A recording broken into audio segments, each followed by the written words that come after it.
Pakistan was established through partition from India in 1947, intended to become a homeland for India's Muslim minority. Today, this young country has a growing population of more than 185 million people and is home to the second largest Muslim population in the world. These days, political unrest and friction with India often dominate international news about Pakistan. But what is life really like in Pakistan?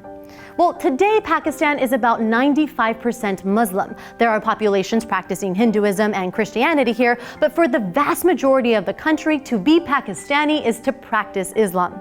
Religion is a staple of early education. Young students are taught to memorize the Quran in Arabic, even though Pakistan's primary languages are Urdu and English. Here, the interpretation of the Quran and other Islamic texts tends not to be as strict as in, say, Saudi Arabia. So, for example, while women generally do cover their heads, it doesn't necessarily mean that they have to wear an abaya or a burqa, although even that is beginning to change. What has remained consistent, however, is that socioeconomic classes are primarily divided by ethnicity and religion.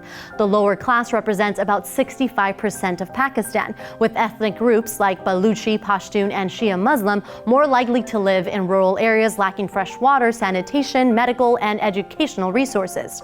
On the flip side, Sunni Muslims, Punjabis, and Muhajirs are generally wealthy and are able to hire cooks, maids, and drivers.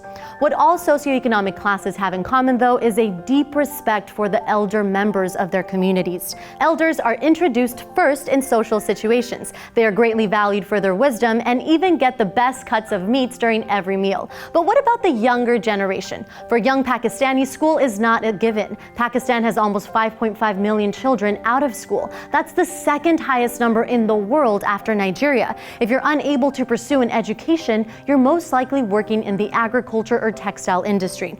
Arable land and water are Pakistan's greatest natural resources, allowing the country to be one of the largest producers of cotton in the world. But it is worth noting that access to education and employment is mostly limited to men. Women in Pakistan face significant challenges in obtaining either. According to the 2012 annual report from the Human Rights Commission of Pakistan, women are often attacked and killed on account of asserting their rights to education, work, and generally for choosing to have a say in key decisions in their lives. And of the 20% of women who are able to find work, most can only find low-paying, insecure jobs.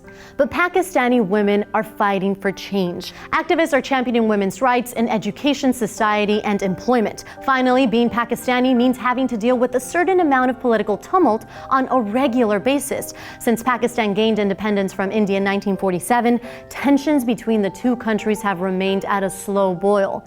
The disputed region of Kashmir is the most extreme example of this, driving tensions high in border towns such as Sialkot, Kanganpur, and Bajagari, where gunshots and violent clashes are common. To learn about life in Pakistan's former governing country, check out my video on India by clicking here now. Delhi is the second most populous city in the world and one of the fastest growing. At the turn of the 20th century, just 400,000 people lived in Delhi. Fast forward to 2015 and more than 18 million people inhabit the bustling metropolis. And as always, thanks for watching Seeker Daily. Please subscribe.